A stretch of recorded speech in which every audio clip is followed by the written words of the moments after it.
essayé de faire en sorte que, malgré le sujet qui était quand même très intime, le film parle aussi aux autres. Pour nous, c'est vrai qu'il rentrait très bien dans ce qu'on appelait notre nouvelle section Nouvelles Écritures, parce que vous mélangez des films Super 8, il y a vraiment un travail sur l'image qui est assez impressionnant.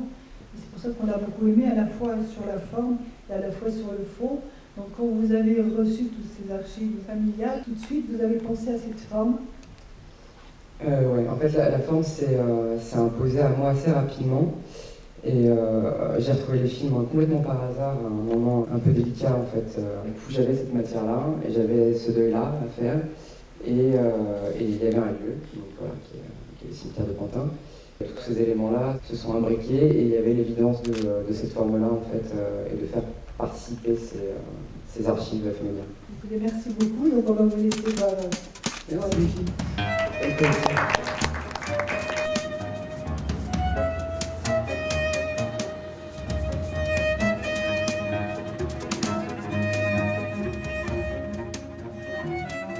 Nous, ce qui nous a plu beaucoup aussi dans ce personnage-là, c'est qu'il était très proche de ses personnages et il jouait, c'est une performance d'acteur qui est unique et le fait de ne pas dissocier sa vie de ses films et raconter de la même manière.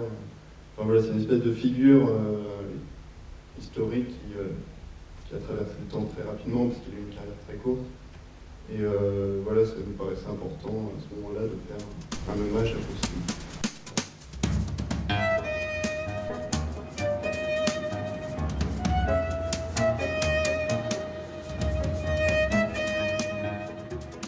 Quand j'étais petit, pour descendre en vacances, on s'arrêtait dans un hôtel Formule 1. Enfant, c'est la première fois que j'étais confronté au fait d'être perdu dans un espace. Vraiment.